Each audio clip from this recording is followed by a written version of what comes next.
YouTube. Você pode conhecer um pouquinho mais daquilo que Deus tem feito, tantas frentes que Deus tem nos dado a graça de participar. Quando nós falamos sobre igreja que sofre, irmãos, de fato nos desperta alguns pontos que nos chamam a atenção. Nós vivemos em um mundo cada vez mais conturbado. Todas as vezes que você liga a televisão, todas as vezes que você acessa a internet, você vê de fato a perseguição ao Evangelho de diversas formas acontecendo. Ontem recebi uma foto no meu celular muito chocante de algumas pessoas que estão morrendo nas travessias do mar Mediterrâneo em busca de refúgio. Nós trabalhamos diretamente com refúgio, temos uma base na Itália que trabalha diretamente com refugiados que estão chegando naquela região. São famílias e famílias, centenas e centenas de famílias que estão buscando um fio de esperança pela sua vida.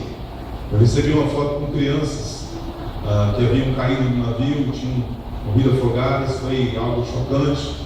E a nossa oração é para que Deus nos ajude a fazer mais, para que a gente consiga chegar mais próximo deles, para que a gente consiga chegar mais perto e socorrer esses irmãos que sofrem diante desse quadro.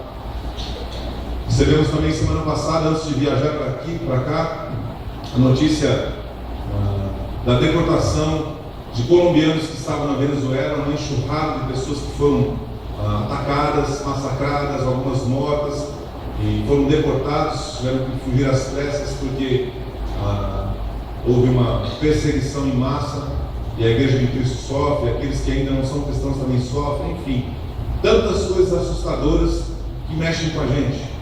A gente não precisa ir longe. Se você ligar aqui o noticiário da sua cidade de manhã, você vai ver algumas notícias que chocam, pessoas matando por qualquer coisa, família contra família, povo contra povo, enfim, tantas situações que chocam a nossa vida, nos dá um certo temor do futuro, do amanhã, pode promover em meu e seu coração uma certa instabilidade emocional. E eu queria nessa tarde conversar com você a respeito do que e como a igreja pode e deve reagir diante dessas circunstâncias. Eu queria convidar você a abrir sua Bíblia no livro de Atos, capítulo 8.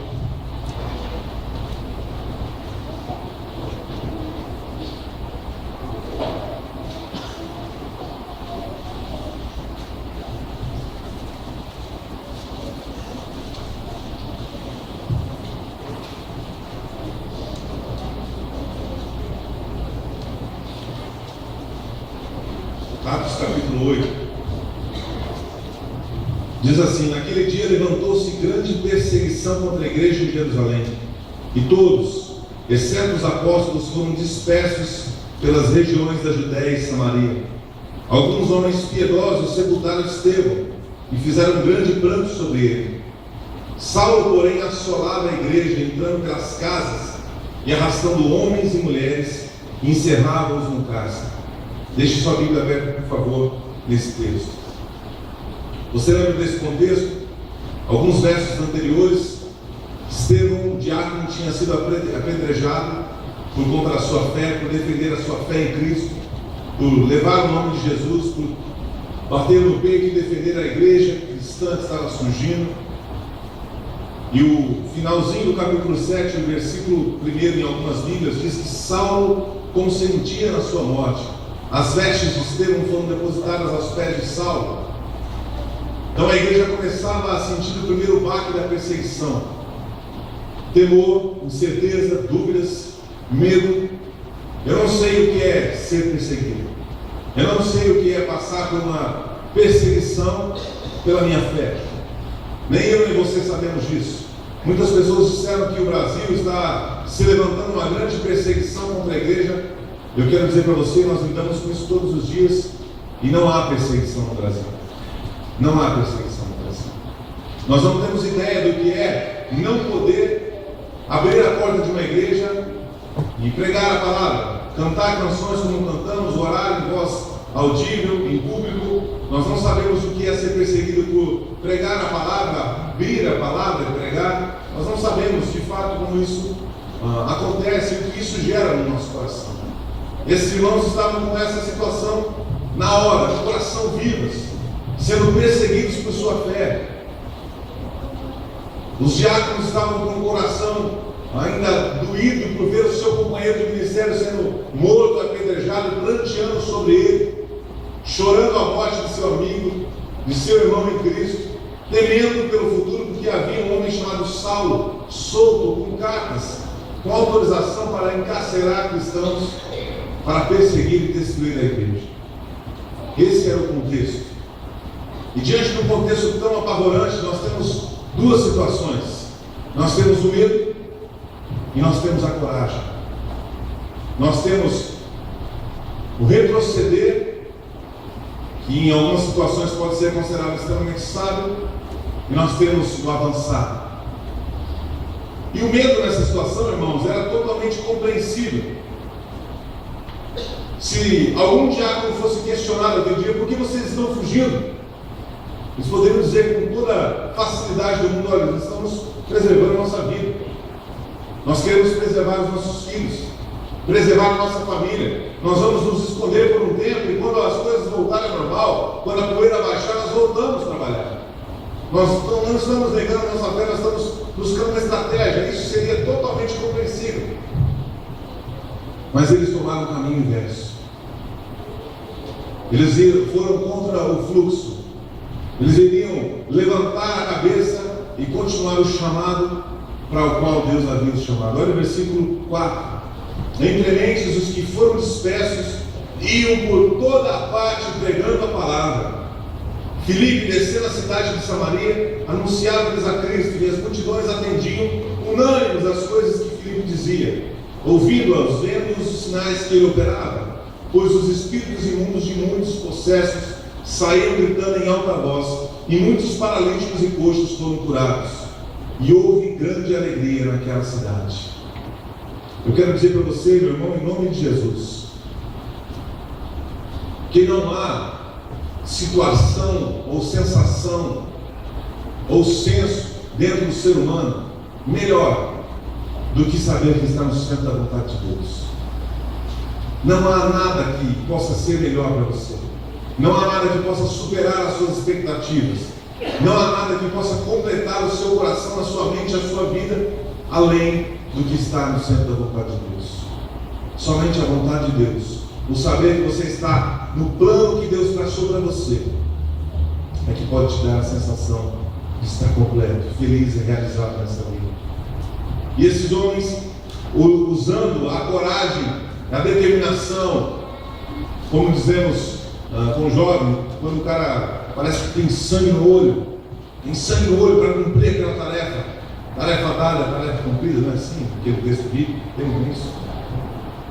Esses homens tinham no coração o desejo ardente de continuar a chamada, a vocação, a tarefa que o Senhor havia lhes confiado, independente das circunstâncias. Agora, como pode, com lógica, uma igreja perseguida crescer? Como pode, como lógica? Não existe, parece que não entra na minha cabeça. Quando somos perseguidos, quando somos proibidos de realizar tal tarefa chamada por Deus, aí a igreja cresce. Não deveria ser o contrário? Quando temos estabilidade, quando temos oportunidades, quando tudo está tranquilo, aí sim, tínhamos tempo, tínhamos espaço, tínhamos possibilidade, tínhamos apoio, não tínhamos pressões, aí sim a igreja poderia crescer abundantemente. Mas nesse caso foi totalmente o inverso. Eu quero dizer e digo isso para mim todos os dias, que esses cristãos, esse homem, Filipe, são casos a serem estudados por nós todos os dias. São posições e posturas a serem estudadas por nós todos os dias. Como podemos reagir diante das mazelas da vida? Como que nós podemos crescer diante das mazelas da vida? Eu preciso dizer para você que existia algo no coração desses irmãos, dessa igreja, existia algo no coração desses discípulos de Jesus, que é algo muito importante que por vezes falta em minha e em sua vida. É o desejo de servir acima de qualquer coisa. Não existe vida com Deus sem sacerdócio, sem serviço, sem desejo de dar-se ao outro.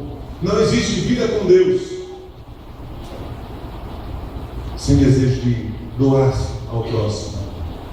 Eu não posso dizer que amo a Deus se não me dou por alguém. Eu não posso dizer que amo a Deus, que tenho vida com Ele, se eu não tenho desejo de expandir o reino dEle e compartilhar aquilo que Ele fez por mim. Não há possibilidade. A vida com Deus, ela é expressada todos os dias com o sacerdócio. Êxodo 32, do 25 ao 29, conta aquela passagem onde o povo de Israel fica desenfreado sem a presença de seu líder e levanta para si um bezerro de ouro. Lembra disso? Lembra dessa passagem? Estavam desenfreados, virando as costas para Deus, e Moisés recebe a tarefa de voltar ao povo e conversar olho no olho, dizer: olha, o que vocês estão fazendo? Para quem vocês estão prestando culto? O que vocês estão fazendo aqui? Deus não gosta dessa postura, Deus está indignado com essa postura. Vocês viraram as costas para o Deus que os tirou do cativeiro. Como assim? E aí Moisés diz uma palavra e diz assim, olha, no versículo 26, ele diz o seguinte: nós vamos recomeçar essa história aqui. Quem é de Deus? Quem é de Deus? Vem até mim. E o mais curioso é que os primeiros a darem os passos, os primeiros homens a se manifestarem, eram da tribo de Levi. Aqueles que eram conhecidos pelo seu sacerdócio, pelo seu trabalho, pela sua determinação e entrega na obra de Deus. Aqueles que foram incumbidos em servir, em dar a sua vida em prol do seu próximo. Aqueles que tinham a incumbência de doar-se para que alguém vivesse, para que alguém pudesse aproximar-se de Deus, para que pudesse cultuar a Deus. A tribo de Levi, aqueles homens que deram o passo à frente, mostraram que não existe possibilidade de retornar a Deus sem serviço. Não existe possibilidade de dizer que amo a Deus sem me doar ao próximo. Quando eu olho para essa igreja primitiva e imagino que todos esses homens que se encheram de coragem, tinham a determinação para continuar adiante, para seguir adiante, eles entenderam o princípio, os valores que Cristo veio ensinar quando veio ao mundo. A cruz de Cristo promoveu naqueles homens o desejo de doar-se para que outros pudessem viver. Muitas vezes o meu e o seu cristianismo são cristianismos de banco, de cumprir algumas tabelas religiosas. Nós temos algumas vezes algumas tendências naturais do pecado que habita em nós, que corre na minha e na sua vida desde o Éden, a nos acomodarmos a algumas situações da vida e acharmos que precisamos resolver primeiro os nossos problemas. Quantas vezes alguém chega para você com alguma crise, algum problema, alguma situação adversa, e você talvez até se compadeça e diga: vou orar por você, irmão. E o que você pode fazer por ele é muito mais do que apenas uma oração. Não existe possibilidade de eu olhar para o olho de um irmão que sofre e dizer: filho, Deus te abençoe, viu? Fica tranquilo. Deus vai te suprir todas as coisas. Deus vai suprir, meu irmão, mas Deus quer usar a sua vida para suprir a necessidade do outro. Deus quer usar a sua vida para transformar a história do outro. Deus quer usar a sua vida para transformar a história da sua família. Não existe possibilidade de estarmos firmes, passando por todas as crises da vida, se nós não entendemos que o propósito da nossa vida aqui nessa terra é honrar a Deus e servir o próximo. Estamos aqui para isso, para honrar a esse Deus que nos chamou, nos redimiu e para servir todos aqueles que Ele coloca à nossa volta. Essa é a primeira lição que eu encontro na história da igreja perseguida. Uma coisa interessante que eu aprendo, que salta aos meus olhos e que mexe com a minha vida, é que não existe possibilidade dessa igreja estar afundando em suas crises. Eram homens e mulheres que estavam passando talvez o pior momento de sua história, mas eles não permitiram que esse pior momento apagasse o plano de Deus. Quantas são as vezes que tudo parece ir muito bem, em um determinado dia da sua história, algum problema bate à sua porta. Tudo parece ir muito tranquilo. Você ouviu o testemunho da Fran, tantas coisas estavam acontecendo, tudo tão bem, tudo tão bacana, Deus estava promovendo tanto crescimento, tantos desafios lindos, e a crise vem e bate na porta. Mateus capítulo 14, do verso 13 ao verso 21, conta a história de quando Jesus recebe a notícia do falecimento de seu primo, João Batista. O texto conta que Jesus ficou mexido, chacoalhado com aquela notícia. Jesus, na sua humanidade, fica entristecido e ele entra em um pequeno barco e vai sozinho para alto mar sofrer um pouco. Parece estranho dizer que Jesus se retirava para sofrer. Mas existiam dias na vida de Jesus que nós podemos chamar de dias do barquinho, onde Jesus queria ir para o seu barco para estar com Ele, com Deus, e talvez orar e chorar e sentir a dor da perda de um ente querido, de alguém próximo, de alguém que ele queria muito bem. Só que o texto conta que logo depois Jesus contempla uma multidão que o esperava. Logo depois, a Bíblia conta que Jesus não consegue ficar movido por sua crise, não consegue ficar sufocado por sua dor, porque ele olha pessoas que o esperavam para serem servidas, para serem abençoadas. Sempre que eu leio essa história, eu me lembro de um jovem que nós atendemos. Um jovem lá no Oriente Médio, em um país, um rapaz de 16 anos apenas. Nós tivemos um acampamento com várias pessoas de 16 anos, vários jovens com 16 anos.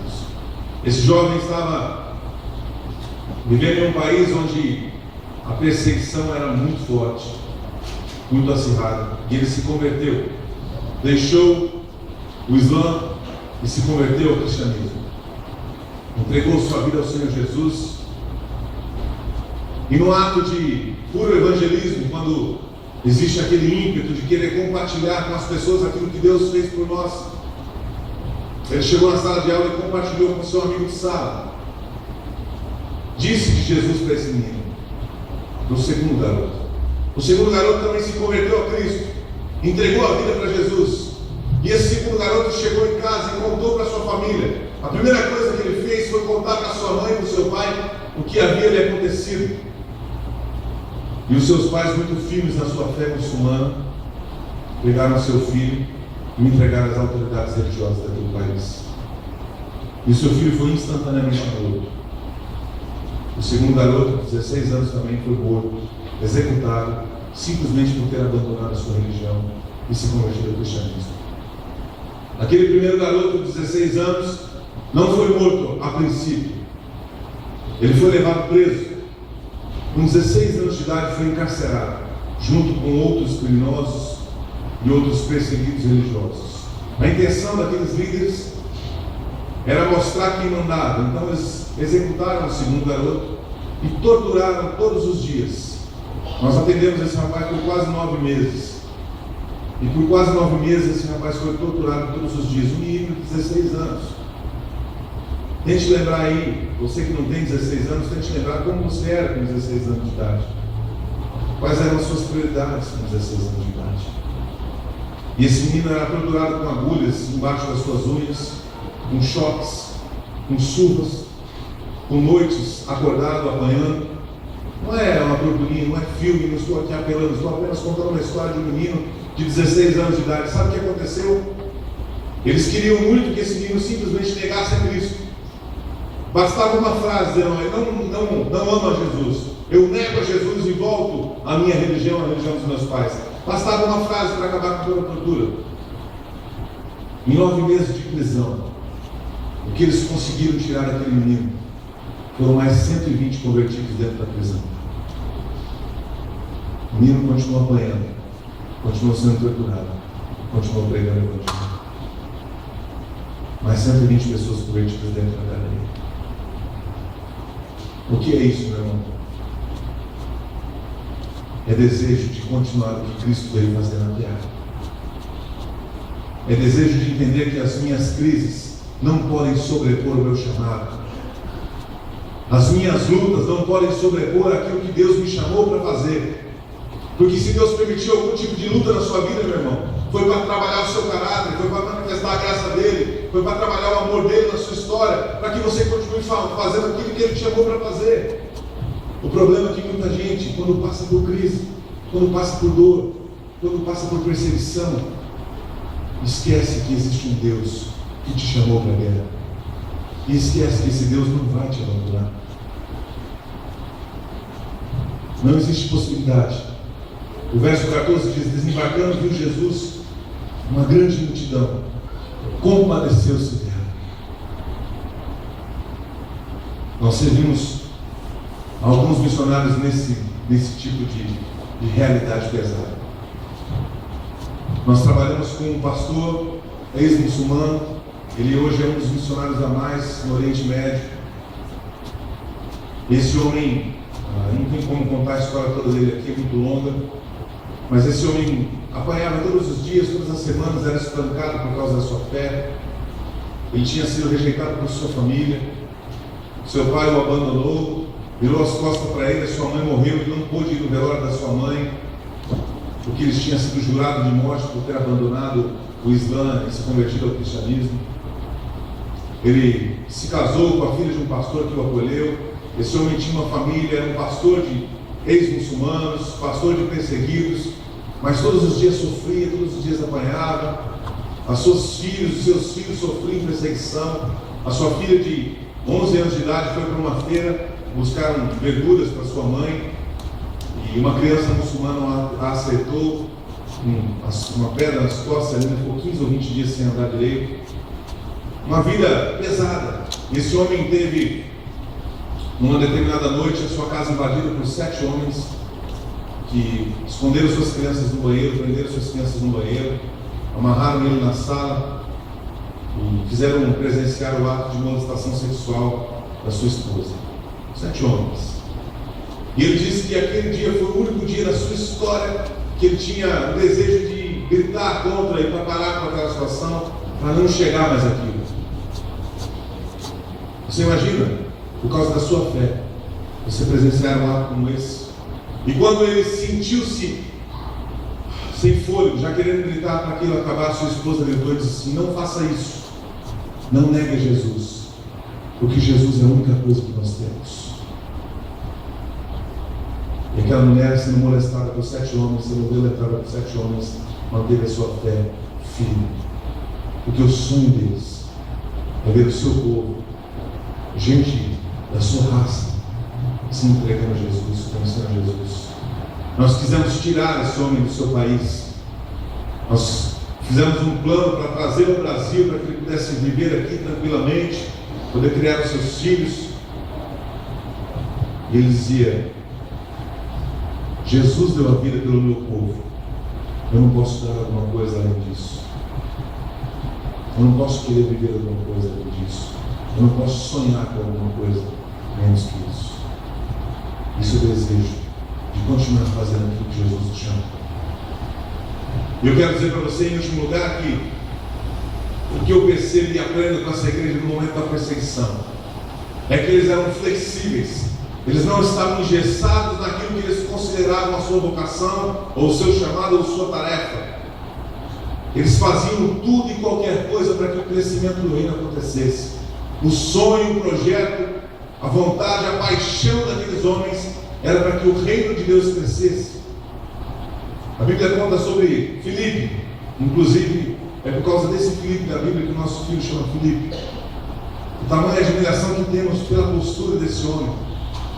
A Bíblia diz no versículo 5, do capítulo 8 do livro de Atos, que nós estamos lendo: Filipe desceu na cidade de Samaria, anunciava-lhes a Cristo, e as multidões atendiam unânimes às coisas que Filipe dizia, ouvindo-as e vendo os sinais que ele operava, pois os espíritos imundos de muitos processos saíam gritando em alta voz, e muitos paralíticos e coxos foram curados. Olha o que diz o versículo 8, meu irmão. Grifa esse versículo na sua Bíblia. E houve grande alegria naquela cidade. Um homem perseguido, que era diácono, tinha uma função na igreja, tinha uma tarefa na igreja. Só que a igreja acabou. A igreja foi perseguida e se dilacerou. A igreja foi espalhada pelas cidades, pelos países. Não havia mais necessidade daquela tarefa em específico. Mas Filipe continuou disposto a servir a Deus, independente do time, da posição e do lugar que ele ia jogar. Ele queria continuar servindo a Deus. Ele queria continuar na vocação. Ele fora chamado por Deus. Não importa a situação, o local, o momento que vivemos, precisamos servir sempre. Tem muita gente que faz questão de cargos, nomes, faz questão de microfones na mão, tantas outras situações que a gente vê a vaidade humana aflorando na Igreja de Cristo pelo Brasil e pelo mundo. Mas nós enxergamos nessa lição o desejo de cumprir uma tarefa, seja ela qual for, a forma qual for e o lugar que ela for. Filipe estava estável, estava na sua cidade, estava tranquilo, estava bem, tinha um ministério, estava estabilizado. E a crise não promoveu nele um freio de mão puxado, mas a crise promoveu nele uma marcha mais forte para engrenar e continuar servindo a Deus. Não importam as circunstâncias, não importa a forma, não importa o formato. Mas eu estou pronto para fazer o evangelismo lá no sábado de manhã, mas aí o pastor mudou todos os planos. Eu não gosto disso.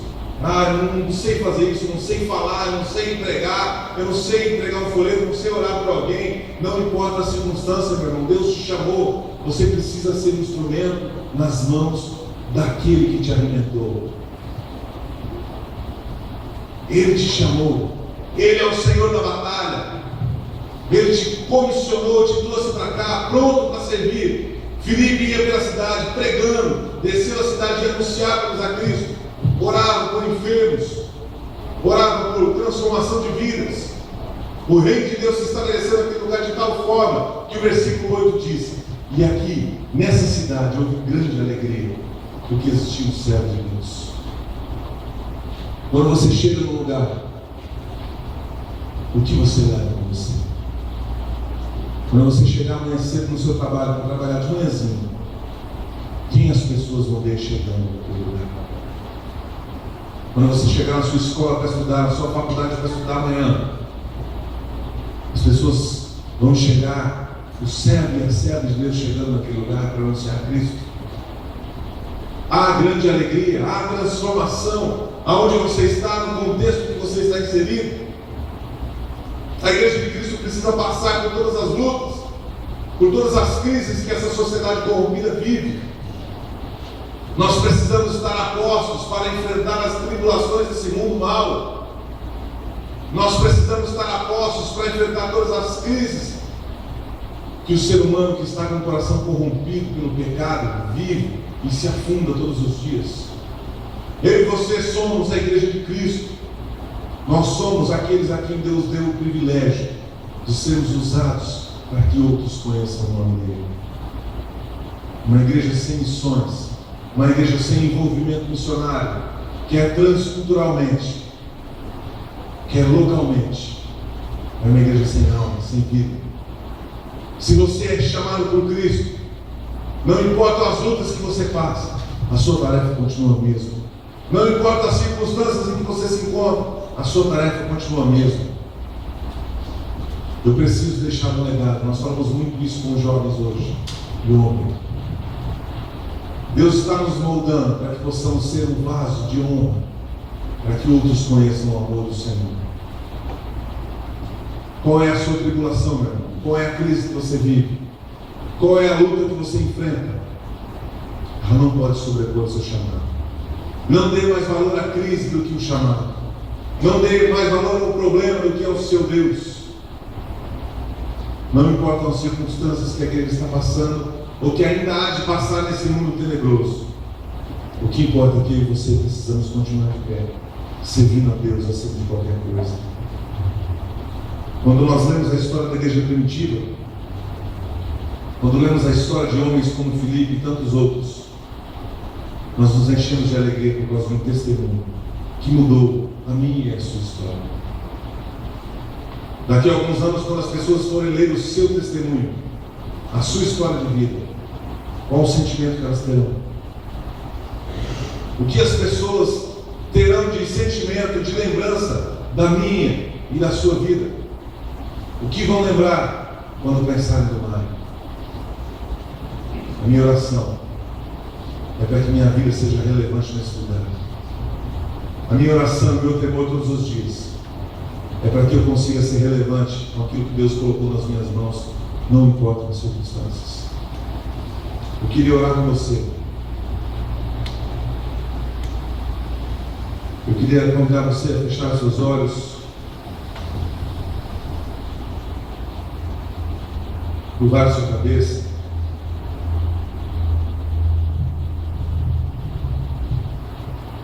Queria te fazer uma pergunta enquanto isso. Como que você está diante do mundo que você está vivendo? Com medo ou cheio de coragem? Como você está diante dessa sociedade corrompida? Com o coração pesado, apavorado, ou cheio de desejo, de paixão, de determinação, de fazer o nome do Senhor conhecido? Não importa as circunstâncias. O seu problema não é maior do que o seu Deus. A sua crise não é maior do que a sua vocação.